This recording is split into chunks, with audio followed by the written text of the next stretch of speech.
Hello, Nuber. How are you doing? This is Chizoba Katie, and you're listening to Novels in Biz podcast. So on this podcast, we're continuing where we left off in the last episode. And when we ended things in the last episode, of all people that Diem should run into, she ran into Henri, the one person who despises Descended, part of the rebel group, wants to see the Descended people crumble. And up until just maybe 24 hours or 48 hours ago, Diem believed herself to be mortal, right? And they were on the same side. But right now, that is not happening because she is a Descended friggin' queen. And Henri, oh my God, the moment he sees her, she knows this is bad. She knows this is not going to end well. And remember, he proposed to her a while ago, right? And she never actually gave a reply. They've been back in that category of friends, sort of, because she feels like she needs him more as a friend than as a lover. You get? But things have vastly changed right now. So this is going to get really crazy, okay? So I'm just going to dive right in.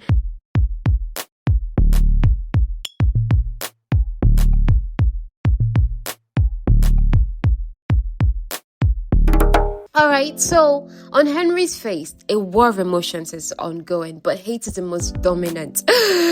So he now accuses her, you are one of them. He's backing away from her while she's drawing closer. Next thing, he's reaching for his sword at his belt. Now, mind you, he is searched. Because he's immortal, he is searched before he enters this palace. But for some reason, he's gotten really good at hiding his Photosian steel that the guards did not detect it. And this is a sword he automatically reaches for to try to attack Diem for being a Descended. This is a girl he grew up with, his best friend.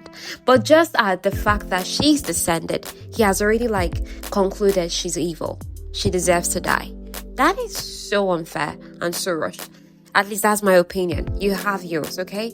At this instance, they both know what the other person is thinking. Now, there are guards about. People are gawking. So now, to save the situation, she now commands him in a haughty tone, come to my office and take a message from me. Because he is a messenger. So that's the first thing. Now, she now begs him with her eyes to follow. He does. And she's now trying to circumvent people as much as possible. She's heading for the royal rooms. Then she notices that, okay, Henri is not behind me. Then she notices that he is watching through a sliver of an opening into a room like that. Now, when she goes to see what he's watching, Luther and Amon are arguing. Alright? Now, Luther's hand are around Amon's neck, and Amon is laughing. Henri now tells her that's the murderer. There are two people in that room, Luther and Amon. Okay? But she, because she has already seen Luther's house at this time, is like, of course it's Luther he's talking about. And she's like, I know, I'll make him pay, but not now. She now brings him to a random room, since there are people around her own room. Okay? She now invites him to the ball and tells him, hey, I want you to be, my escort to this ball. And he's like, there'll be a lot of royals, a lot of Descended there, right? She's like, yes. And next thing is like, okay, let's turn it into a bloodbath. Let's bomb the place. That's an opportunity to kill a whole lot of them. Whoa, that was not where her mind was going. She's like, not now. So when he hears explanation that, okay, that she didn't know she was a Descended, flame repelled doll, the whole thing. Next thing his mind goes to is, so how can we obtain more flame repelled and use it as a weapon? Right now, he is not regarding her as a person whose life has changed. He's regarding her as, okay, this is your circumstance, but how can we use that against the Descended? What we know about you. How can we use that against these people and bring them down? Then he's now telling her, look at you, a guardian queen on the throne. Diem is just like, oh my goodness, what is going on here? It's not what she wants, but since her life has changed so drastically, she's grappling. She's trying to hold on to anything familiar, anything from her old life. So she now tells him that she loves him, she wants to marry him, and the way he winces, a mild words, more like, oh my God, that's not what he wants anymore. He doesn't want to have anything to do with her in that way anymore. But she's not reading that. She's reading what she wants to, which is that he still wants me, right? He doesn't find her disgusting, right? Okay, she literally begs him to marry her. That's what happens in this scene. And she also tells him, hey, come be the first mortal king of Lemnos. So the whole scene gets charged, they're kissing, they're taking off clothes, and then there's a throat clearing. And standing at the door is Luther. So they both scramble to get dressed. Now both men are facing off. Diem is standing between them. She wants to see Henri off, but Luther thinks not, since a guard already saw them and, had informed him. So Henri now tells Luther, I will be future king. They should be bowing to me. So she's trying to hold Henri's gaze, his eyes, but he twists away from her. Oh my God, that hurt so much. After Henri leaves, this is Diem and Luther standing together. She's now telling him, I'm an adult. I wasn't doing anything wrong. But he tells her, you're queen and your love life is a concern of all the realms. Luther wants to show her something and brings her to his chambers. He now barks at his guards at his door.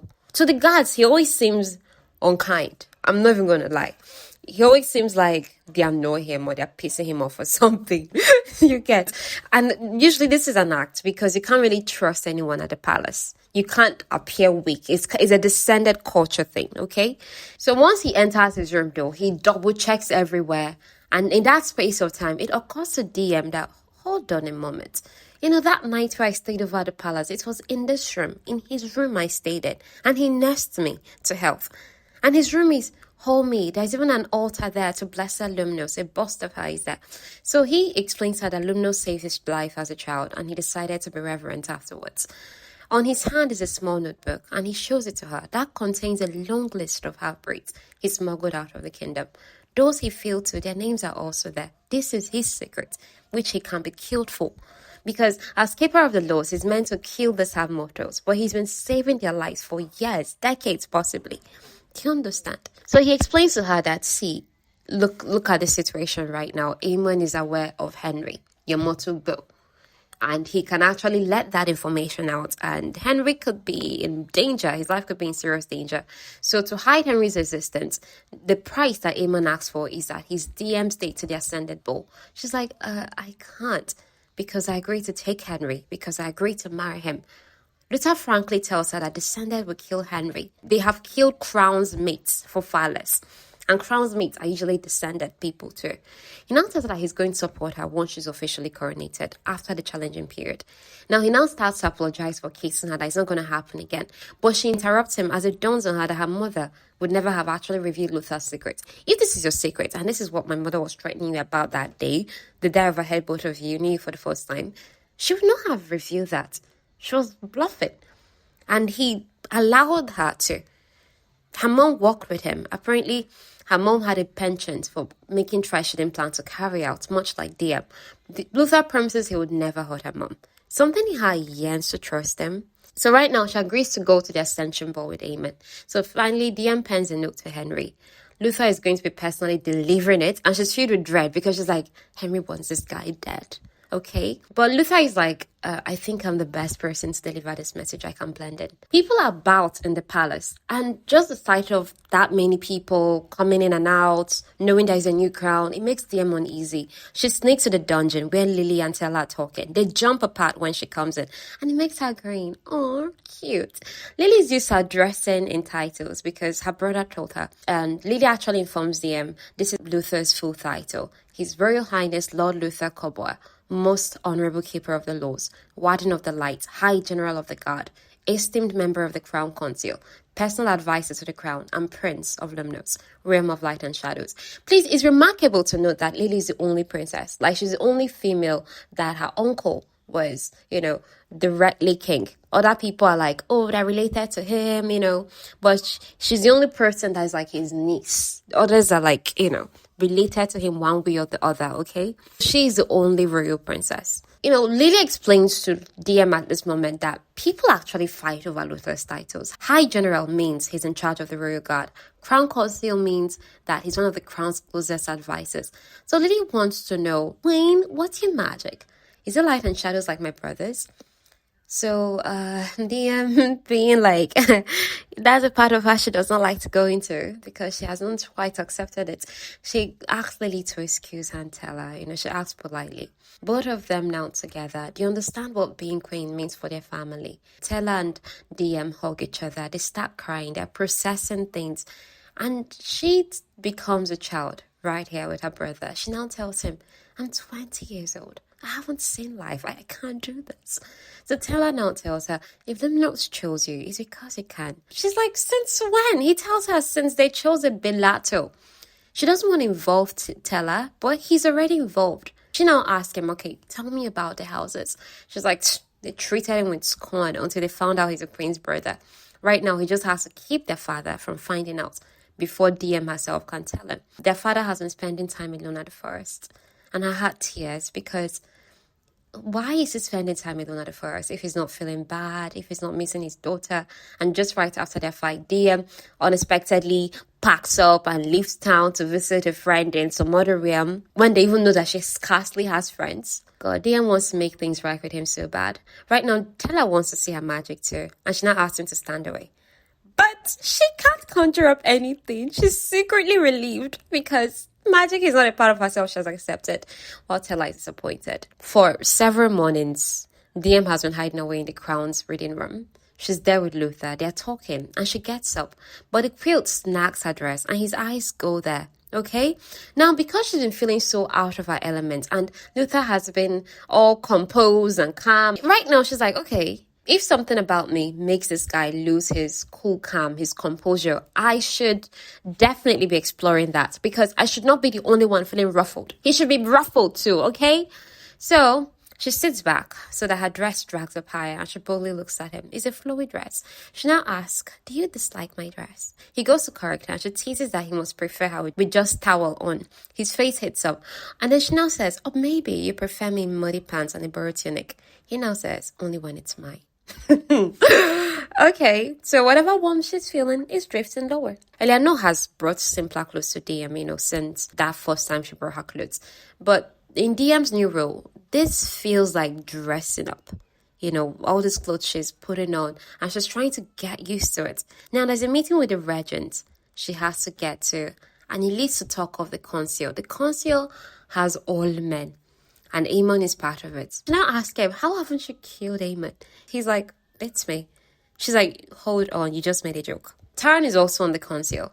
She's like, how? He's like, to keep me from killing him, like from killing Aemon. Oh, wow, Luther, you made 2 jokes. Diem realizes, okay, I do like Luther. Diem wants Lyanna on the council. Now, while they're at it, Luther suggests Alex, and Diem chills because she imagines Henry fights on the opposite side of Alex. She says that her father is a military advisor. Luther reminds her that it's this same dad who lied to her about her descended heritage. So right now, Luther is accompanying her to the meeting with the regent. Diem murmurs she hopes they don't run into more of her lovers. But then they run into Alex and Ileana of House Hanovera. Both women are in skin-tight, dark loten, showing off considerable cleavage. Diem feels inadequate next to them. Ileana is glaring at where Diem's arm is looped through Luther. Diem doesn't even know when she pulls out her arm from Luther's. Ileana's entire focus is on Luther, who tenses. Like when she was still looping her arm through Luther's, she noticed that he tensed beneath her hand. Alex refers to Diem as Your Majesty. Ileana just has a tiny note and then talks to Luther and says, looking as handsome as ever, Lou. Diem plans to tease him about the whole Lou thing. Now Luther does the honors of introduction and introduces Diem as queen. Then Ileana now corrects unchallenged queen. As per, you've not earned your seat, so why should I even respect you or anything? Now, Diem now tells Ileana, I've never heard of you. Ileana now says, you know what they say? Bad news travels so much faster than good. Now, apparently, Ileana is commander of King's Guard, but she doesn't work at the palace. She now tests the queen's ignorance of what the royal guard does. Like, you don't even know what the royal guard does, and you're supposed to be queen. She's been queen like 2 days. In the descended world, all of 2 days. How is she supposed to know anything? So right now, Luther and Ileana are in an alcove talking. He pulled her away or she pulled him away. Through Alex, Diem learns that they've been courting for years. They were expected to marry if Luther became king. Luther broke it off a month ago. Now, Ileana catches Diem's eyes and leans into Luther further. As per, okay, the queen is watching, so I gotta lay hold on my territory, okay? Claim on it. So Diem is embarrassed. She now rushes up without knowing where she's going. Luther catches up and Diem mutters how he has flawless taste. He now tells her, you don't want to talk. She's like, what's that supposed to mean? His voice now drops to a hush. He now says, last time I saw him, your betrothed was stomping around, calling himself king. I could see the plans forming already in his head. Diem claims it's different. Ileana wanted Luther for his crown, but Henry proposed when she was just a plain mortal girl. So he tells her, you've never been a plain mortal girl. And Diem wasn't even sure Henry would desire her because she's a descendant. In Luther's case, He was fortunate enough to have friends that told him the truth about him and Ileana. How are you sure this is going to work? And hopes that she has to. He now tells her that a descended mate is forever. She doesn't understand and wonders if she could ask Eleanor about it. Now, Eleanor hasn't been talking to Luther because Diem doesn't like him. So Eleanor's loyalty to Diem is not talking to her own cousin that she's known way longer than Diem. So Diem now asks Luther, well, if we were just friends, what would you tell me? Okay, like about the whole Henry situation.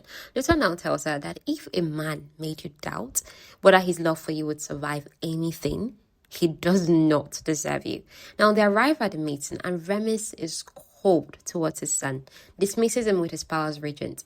Now Luther is public representative as Wedding of Light, but Diem does nothing to keep him there as in her power as queen. She just observes. Luther gives Diem a look of warning before leaving. You know, right now, Diem is like, I do not like Luther. He's an enemy. I have no idea where he stands. He claims loyalty to me, but his intentions are unclear, so I cannot trust him.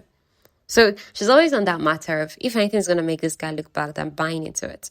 Now, Remus has a cruel tone as he talks about how Luther was named after Uncle Uther, who spoiled him and now he can't take orders. Diem somehow feels protective of Luther as Remus's father is butchering his reputation. Now Remus wants to go alone to meet with the houses, but Diem is like, I don't want that. It's a discussion of politics. None of the houses would risk challenging Diem if she's allying to House Cobwell for fear of making an enemy of the ruling house. Even if Diem dies in challenging, there is no guarantee that the crown won't go to Luther or another unknown like Diem. So it's not like, oh, when you kill me in challenge and the crown would go to you who killed me. No, it would just go to the next most powerful, which could be a random person that they did not plan for in another house, or even that same house cabal, or even Luther as expected. So that person, that challenge is in big trouble, okay? If that same person who takes the crown again is part of the house cabal. But they may risk a challenge if they believe House Cobra would not seek retribution for acting in defense of a mutual interest. That's the things Remus is telling her. So the houses, essentially, they want a puppet queen who would leave things as they are. Diem has to give them what they want to hear. So Remus now asks for a bonded bargain. She has no idea what that is. And right now, she wishes Loki that was her way around because he subtly lets her know what things are without making her feel dumb. But she's like, okay, no, I do not need Luther. I need to do this on my own, because he's not in my long-term plans. And she has to learn how to handle the throne. Okay. So Remus tells her that late Uther was lenient with mortals, not outlawing romance between mortal and descended, compromising on children being killed. That is, Diem going to treat mortals lighter. You know, Diem was very much against the king, King Uther. Like, oh, he made bad laws. He was not a good king. But, you know, in her short time being among the descendants, she actually realized that Uther was a broken king. We're just going to see just how broken and why. And right now, she's realizing that Uther might have been the reason why mortals were not even treated worse than they are already being treated right now in this realm. So the entitlement, the inhumanity, the utter lack of compassion or decency, it's boiling inside Diem. Because right now, Remus is telling her that, oh, the descended want to shut borders to mortals, and the ones in the kingdom will be on tight perimeter. They want to wipe out rebels. She now remembers Luther's advice to tell them as little as possible. So she changes tactics, starts speaking in language that Remus favors. You know, she's dangling power before him like a carrot. Like a dangling carrot before a horse, or sugar before a horse, right? She calculates in her mind how she can use him as a tool to keep other houses on her side. She has noticed that he doesn't like her, but then he cannot take the throne for himself either. But if Remus thinks that he's going to be her regent as well, not just the late king's regent, her regent as well when she's able to, he would fall in line, sort of. She now asks him, okay, so the Ascension Ball is coming up. What do you recommend? Who do I go with? So he recommends going with Aemon to the Ascension Ball, not knowing she has already planned to do so. So when she agrees, Remus sees it as, oh, she took my advice, okay? Not knowing something already set in place. Now, Remus is going to meet with the houses to portray image of the vapid queen, like a queen that doesn't have sense. Eleanor is allowed on the council because she told him, hey, I want Eleanor on the council. Now, Eleanor is going to be allowed on the council to further portray that vapid queen image. Now, this whole thing is making Diem boil, but it's like, okay, I'm new to this world of politics. You're trying to hold your own. So you're like, okay, I'm just going to let this be. Bonded bargain talk comes up again. The magic that created the realms forms this magic, this bonded bargain. And any side that breaks it loses their magic, whether briefly or forever, if they never make amends. Now, bonded bargain. What Remis is asking for is a bonded bargain that Diem is going to align with House Cowboy forever, and none from House Cowboy will ever challenge her. He asked her not to reveal this, so a certain person wouldn't challenge Diem and make Remis lose his magic. Remis is obviously referring to Luther, like, if Luther knows about this, he's going to challenge me so that I can lose my magic, Now, the bonded bargain involves a drop of blood. Diem learns magic makes sharp assaults because Remis just conjures up a sword with magic and, pierces his skin, right? And he has the drop of blood. But she uses, the good old Photosian steel. And then when she claps hands with Remis, her godhood responds somewhat uncomfortably. Now the bargain happens and feels her with unease. They are like, okay, since we have to paint this background that you are of House Cowboy, let's find a cowboy father for you. So they found one cowboy person that has long been dead or something. This cowboy person has no spouse or siblings. This cowboy person existed around the time that Diem was conceived, but died a month before Diem's birth. So this person's name is Harold. Diem gently taps his name on the paper and says, "Rest in peace, father," as per. The person who's playing her cowboy dad has been long dead. The next day is the funeral. Others have gone ahead to the arena, leaving Diem to come later on Sarai's back. Now, at this time, Diem has also moved into the crown's bedroom. They changed the mattress according to Luther. Now, for the dress she's going to wear, there's a scarlet shiny one and a dark one. Most descendants show a lot of skin. Coming from a mortal world, she chooses black, although Sarai's height trail indicated, pick the scarlet one, the red one. But she's like, why would I wear a red dress to a funeral? Mortals don't do that. Now, it's time to climb on Sarai. Looking down from the perch is scary. Now, Sarai draws her to her side with the wings and encourages her to climb on without a saddle. It's their first time flying. It's freeing for both hands, Sarai. They have fun until they're landing, and then Diem notices that everybody is in super shiny scarlet clothing. A major fashion error. And Sarai's eyes is now like looking at Diem in that "I told you so" way. And then when everybody looks at it like, oh my God. But in as much as Sarai is like, yeah, well, you didn't listen to me, she still bars her fangs at everyone and bends a knee to Diem. Luther, Lily, all of House of Cowboy and descendants in attendance bend the knee as well, although they're not happy about it. The rest of the descended people. Sarai flies off. Diem places log of wood decorated with white on Luther's pyre. She says a prayer for him. Now Luther wants to accompany her, but his father makes him stay. She's nervous walking up and hearing what people are saying about her. They're just mottos, completely disrespectful. Looks like a motto. Only days after the attack, not even a real copper. Now, she's meant to have a seat at the front, but is exposing, so she offers it to Garrett instead. That's Luther's other uncle, the oldest brother, the least liked brother. Remis is bad, but Garrett is Jesus Christ. For why Diem is going to say, she winds up between Taran and Luther.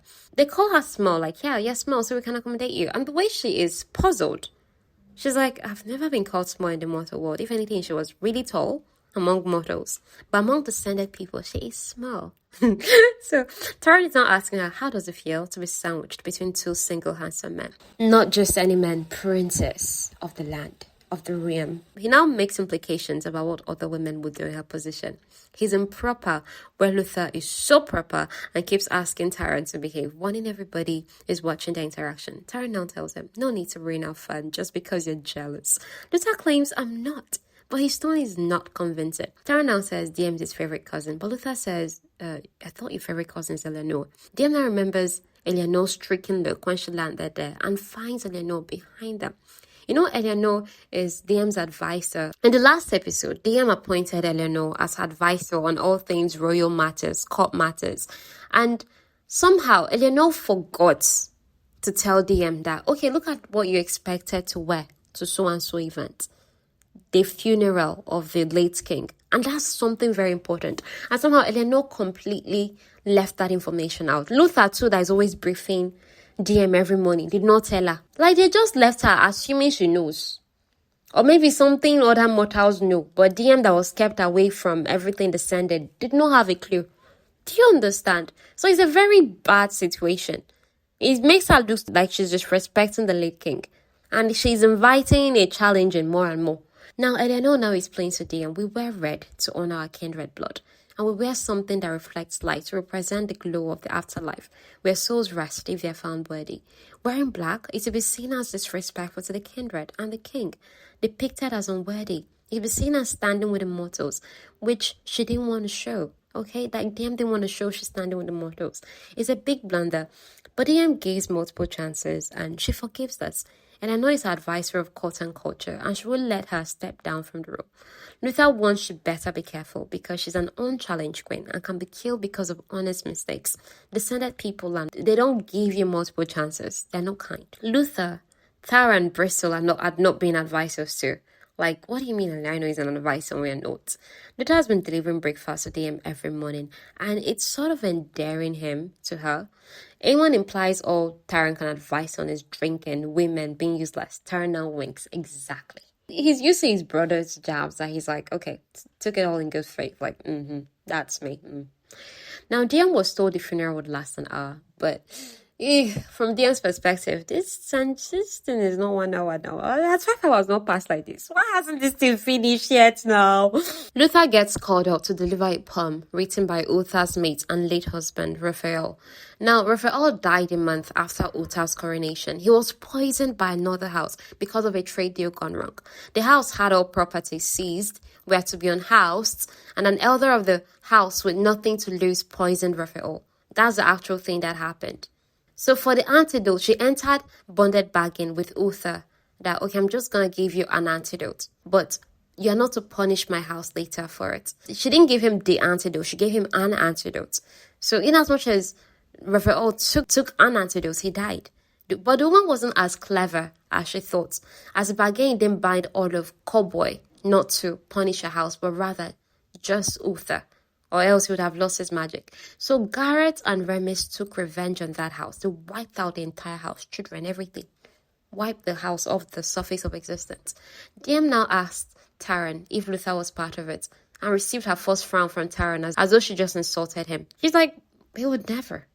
Now, because of Uther's experience, because with this other house that killed his mate, only Cowboy allowed to live and work in the palace. And he also broke Uther's spirit. For most of his reign, he was a weak king, easily influenced by his brothers. So he was more of kind of a puppet king. Unless something really holds much sway, he doesn't really say much. Just let his brothers do whatever they want. That's why they're not used to one small girl like that coming up and trying to take over. For centuries, they've been ruling, flexing themselves. So who are you to come and take away their flex? Do you get? Unless you are willing to be a puppet queen, you can walk, Diem now asked them, did Uther remarry? Eleanor now says, he was mated. She's like, I get that. Did he remarry? Eleanor says again, they were mated. Taran is the one who understands that, this concept is foreign to Diem. She doesn't know what mating means. She's from the mortal world. And he's like, what the heck do they teach you guys about this? Her education of the descended is so limited, thanks to Garrett, Remus, and the Keeper of Laws. They don't educate mortals about any descended knowledge. So they now explain mating to her as true love, that bonding magic will only work if your love is genuine and unconditional. And if you freely commit to stand by your mate forever in life and in death. Once you're mated, your heart is bound to your mate for eternity. You can never love anyone else. She's like, never? Even if they die?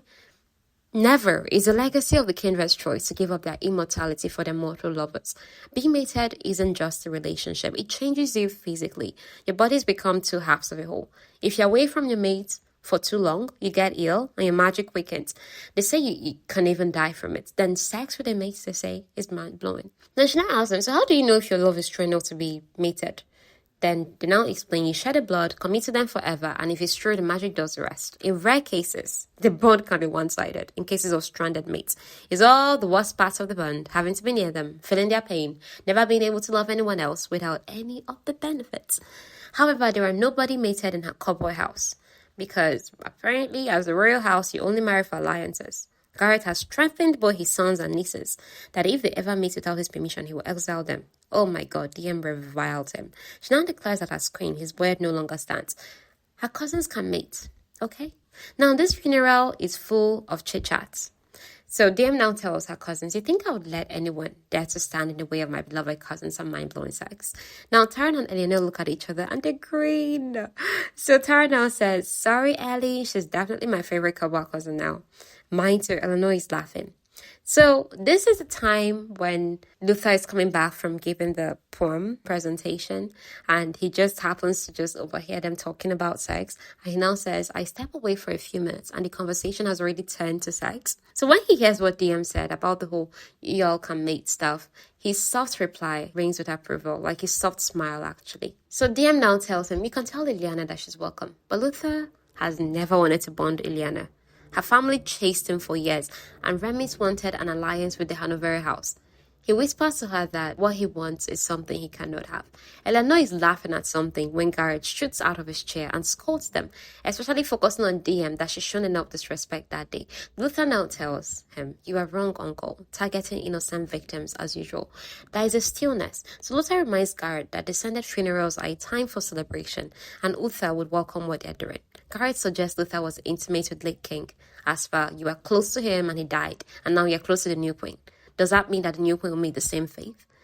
Anger only Diem can feel through Luther's magic is radiating off him, but he maintains a bored expression. Diem wants to interfere, but his hand presses on her upper leg. Garrett is best at striking blows to his own family. That's what Luther tells him, and now says to Garrett, do you prefer it when they're smaller and weaker? Garrett now suggests that Luther is so ambitious that he allowed Diem to act as she does so she can be challenged.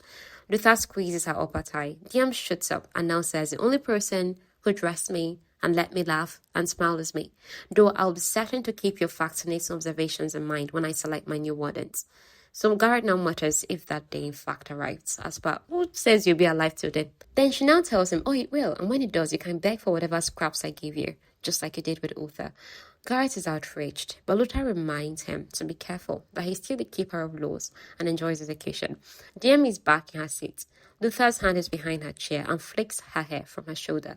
His thumb strokes on her shoulder in an almost reflex move. He now whispers, Garrett is dangerous. It's one thing for me to provoke him. He won't strike at me without my father's blessing.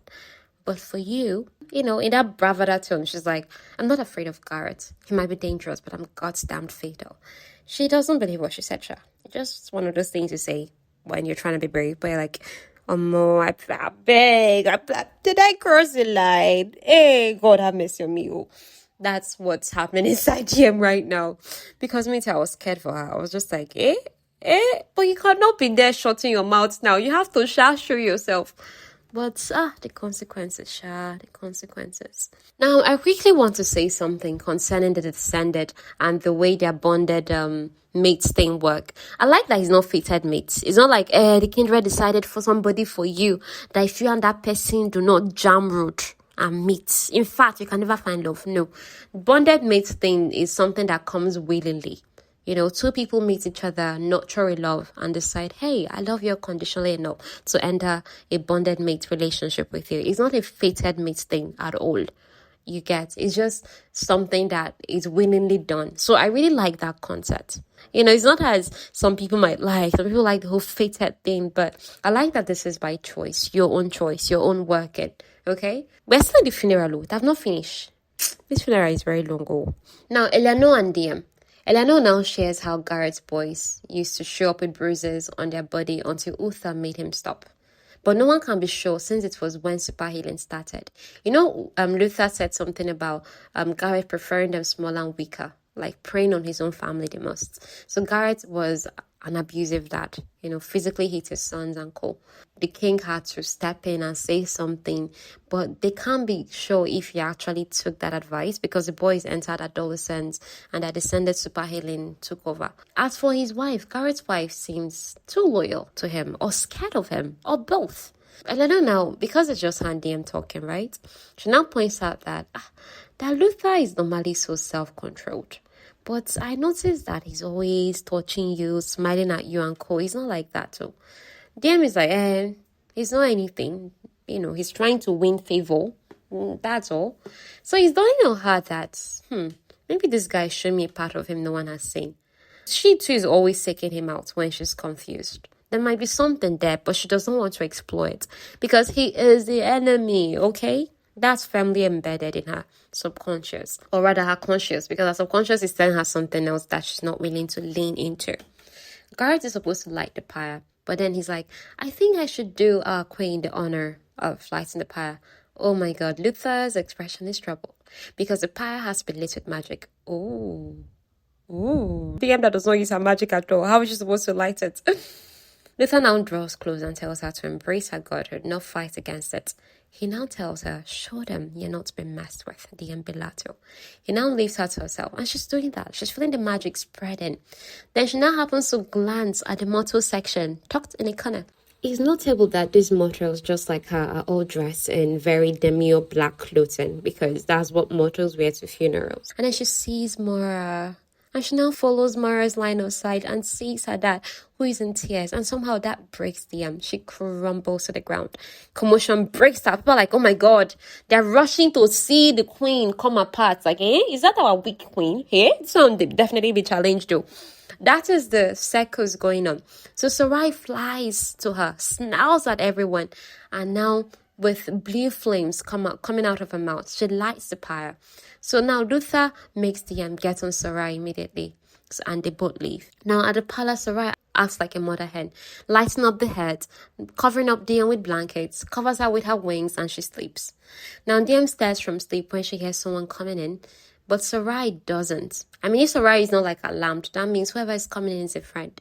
Luther is with a man in brown cloak. That's her dad. That's Andrea Bellato. Now Luther excuses them. Diem at first is now telling him, you're my father, you're supposed to protect me from my mother. I didn't know I was this. So when she says, you're my father, you're supposed to protect me from my mother, he's like, oh, you still consider me as your dad? She's like, yeah, of course. I'm sorry about our fight. I regret it. She talks him to his side. He tells her that she's still his little girl and nothing has changed. She wants him as her advisor. She doesn't want to be alone. And he also agrees with her decision to align with the couple house. Her father is hesitant on the ground of being advisor, but he agrees on the ground that as advisor, he's not going to be sent off to war and he can stay back for Tella to finish schooling. She also wants them to move into the palace so that he's like, no, I have to be around for when your mom returns. Right now, she just wants her family around her, but it's so dangerous for them in this vipery palace. Oh my god. Alex enters the room with Luther and she puts her hand over her chest in greeting. Andrea Bellato is surprised that a descendant is honoring him with this type of greeting. He mirrors it. It's a military greeting. Alex now makes Commander invisible. That is Andrea invisible. So she explains that she can manipulate light magic to create visual illusions. And Diem has always thought that Alex is the type of person you send in as an assassin. She's like, oh, now it's proven. You can't even see her come because, she'll be invisible, okay? Her father also called out how Luther ran to Diem and desperately brought him to the palace for her sake. As per, is that something going on between you and that young man type of suggestion? She just said, he's just trying to be an advisor. Alex and Andrea leave, and as they leave, they're kind of chatting a bit about old army days, okay? Now, Luther and Diem are alone, and instantly, it's a switch. Luther that was all like tied up, he's relaxed. Diem likes Alex for how she showed respect to the most important man in her life. Diem now also nervously admits to Luther that she asked her father to be an advisor. She expects his judgment, but he tells her he's going to make plans. Now, her display of power was horrible at the funeral, and they expect something challenging for sure. Diem tells him that she liked how Alex used magic earlier, and Luther told her, yeah, you can do it too. Luther tells her, I can train with you. Although I don't know much of lesson magic because my magic was weaponized. Now Luther is holding her wrist, sliding it down to her elbows, down to her hips. In her head, she's like, oh my god, I'm a betrothed woman, but I keep feeling less and less like it. Now to avoid a kiss, she places her head on Luther's chest and turns the moment into a hug. He goes with it. There is a knock on the door. Tara and Eleanor are talking. Tara now asks, is Luther in there? Are you both doing something bad? She now opens the door, like really. She does need to train with Luther, Alex, and Tara. None of them tease her about what happened at the funeral. Her and Luther are staring at each other until silence in the room is awkward. He's holding her hand and she's pretending to reach for her bag so that she can pull away. Eleanor is giving her the I told you so eyes as Luther keeps smiling down at her for some reason. Diem now commands Luther to apologize to Eleanor about the dress incident because he was pretty harsh about it, like Eleanor should have told her. But the thing is, Eleanor is someone that grew up with the descended culture. These things came to her as naturally as breathing, as naturally as learning how to walk and cope, learning how to read letters. So it's that kind of thing that she thinks the new queen, in as much as she's mortal, has a whole lot of this exposure. But she's actually realizing that, Diem no sabi anything. She is as green as can be. So it's like teaching somebody that does not know anything. You're starting from ground zero. You understand? So you have to say everything. Even if you assume she knows, just say it first. Unless she tells you, I know this one. Don't assume. Talk calm. You get. So when Diem commands Luther to apologize to Eleanor, it's part of, if you can't apologize to Eleanor, you can't win my trust, okay? And we don't treat people awfully in my space. It's turned into a playful moment among the cousins. Taran is there, Eleanor is there, and Diem and Luther. Luther now tells Diem, I'll be kneeling for no other but you, Queen. Taran wants to imply something dirty, but Luther steals his mouth with a patch of shadow magic. So now Luther kneels. Eleanor can't believe it, like, yo, you're kneeling to me. He kneels for 5 seconds. She accepts it and kisses his forehead. They now invite her to a dinner of young people. Hey, you can come, you can socialize. But actually, it's much more than socializing. After the blunder at the funeral, she needs to be among these cousins to show her vicious side, that she still wants to be fed. Because it's a younger generation, and depending on how she performs at this dinner, they'll carry that news. You get, and people will hear of it, and it will reflect in how she's treated in time to come. So Tan and Eleanor leave afterwards, and Diem quickly kisses Luther on the cheek to make it clear she did it this time, to thank him. And he gives her a look of, it's always been you who kissed me, because she wanted to deny that whole initial kiss they had. Then he now pulls at her, prompting an arcing of back, and it gaps. He now tells her, if a kiss is a reward, my queen, I'll get on my knees for you whenever you want. He winks at her, leaves, and she knows she's in trouble, like, big trouble, because I'm kind of liking this person, but hey, I just accepted someone else's proposal. Oh my God, how does that look? We enter the courtly games part. Diem did not want to go for that dinner with the Cobra cousins. She just wanted to wallow, because the blunder at the funeral was bad. It was really bad. And any normal person would be like, I'm sleeping this off. I'm Netflixing. I'm eating pizza. I'm drinking, whatever it is. I do not want to meet more people. You get. Well, she's like, okay, I have to try. And Sarai picks a scandalous dress. The most clothes that is not really clothes. It's scraps of clothes, really.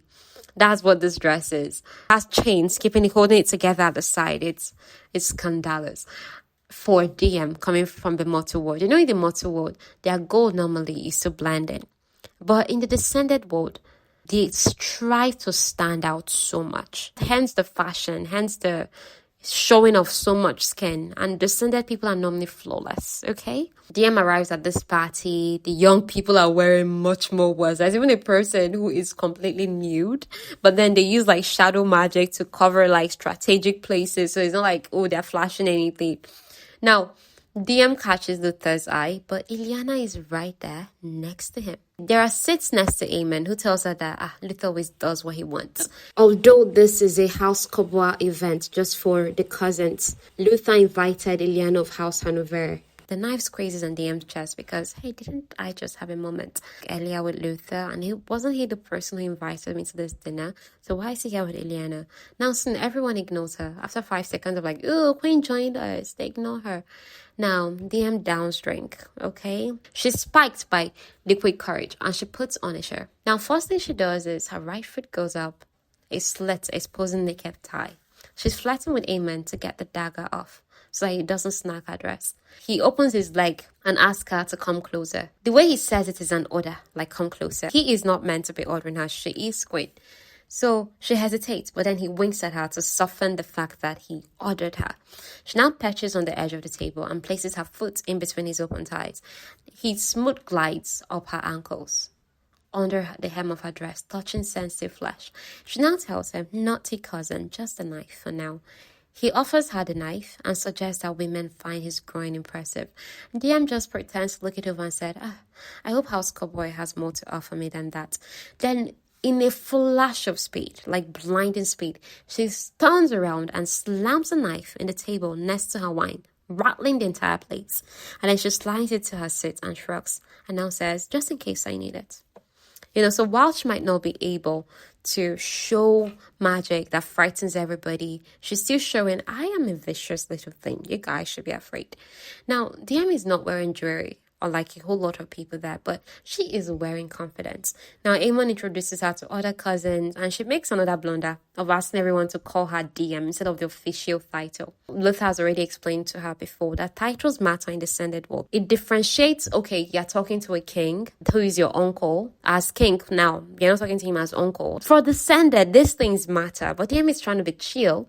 I believe me, she regrets this really soon. Now, a cousin, Ethelene, sneers at Diem's dress and now said, just as the one you wore this morning. And just like that, she instantly regrets granting everyone informal access. Ethelene expected a show, and it makes them not intimidated by her because you don't have anything going. Luther interrupts Mama that as someone who's seen her powers firsthand, only someone with a death wish would think of challenging her. Even Amon agrees, and Diem is grateful he's on her side tonight. In as much as she knows Amon is someone that shifts to the side of whoever is winning. It's not like his loyalty lies with anybody, just where he feels he has the most advantage. She's just glad that he is on her side tonight. Now, Diem's eyes are grey and colourless. When they ask her about it, she's like, children used to say it meant I had no soul and I ate newborn babes to stay young. So one cousin from the back now asks, were they right? Diem now says, curse me and you'll find out. Eleanor is smiling as Diem is playing those card games well. Luther now explains to everybody that her grey eyes come from Blessed Mother Lumnos. Now, it's news for Diem because she doesn't know anything about the kindred or the descended. So she's like, oh, that's where my grey eyes come from. Interesting. Now, Luther, who answers, doesn't look at her, twisting the knife further in her chest, like, why is he not even looking at me? So Lumnos had great eyes, but gifted her offspring with blue eyes at the fortune. He's teased like, Lumnos' disciple, including having a statue of her in his room. Diem now corrects everybody that it's just a bust of her that, Luther has in his room. So all eye stones are like, you've been in Luther's bedroom. Because we all know the things that happen in bedrooms. And Ileana now looks at Diem with pure hate. How have you been in his room? Amon murmurs is curious, and Luther reminds him that heresy is punishable by death. Amon says many lives have met their end at the hands of the keeper of the laws. Inasmuch as Diem has already known that Luther does not kill those half-mortals, he snuggles them out, she still latches on anything to believe that the worst of this guy. Because when Amon says, yes, many lives have met their end at your hands, suspicion creeps in on Diem at the many lives Luther has taken. And she feels him begging her not to give up on him. But she looks away. Now, Diem has a scar at her neck, and she gets told that she can go to Fortress and have them removed. Descended don't like scars. It makes him appear weak. And it's now Ileana talking beside his stiff Luther, running her hands possessively on him. Ileana now tells anybody who's hearing them, he swore to me to remove it before he becomes king. Luther's aura gives him away to Diem, who's strong enough to perceive how dark it has turned, that he is not liking this line of conversation. So Diem now says a scar is a sign of survival, of endurance, is a sign that its bearer triumphed over what might have killed a lesser person. To show off your scars is to tell the world you're not ashamed of what you've overcome. Frankly, I can't imagine any better symbol of strength. And if Luther were my king, then I would make him swear to me he would never remove it. I would hope he wore it with pride for the rest of his life. There is utter silence. A cousin, Veles, imagines that Luther and Diem will produce powerful children that will keep the crown in the Cobo house for centuries. So, if Diem is coronated, I imagine Remins will start planning the wedding in a matter of weeks. This cousin says, when Luther snaps. Not if she's coronated, when. Ileana now huffs. That remains to be seen. Oh my god. The politics, the vileness, the meanness, everybody's just, eek. I do not want to be in this space. It's toxic. They now ask Luther, does Luther agree to a match with Diem for the sake of House Cowboy?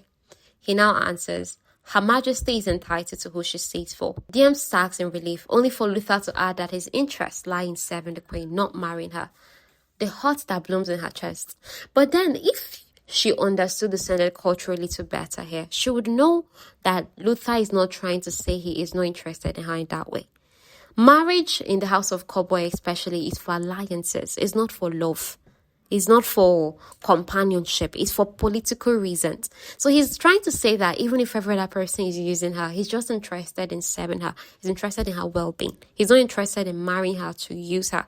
That's what he's trying to say. But she doesn't know that. She just focused on the fact that he cancelled her as someone that he doesn't want to marry. So Ileana laughs anyway. So Emma now turns to Diem because he is trying to, cement himself as someone who will be king consort. He now tells Diem that he's going to serve her. He's willing to serve her in every capacity.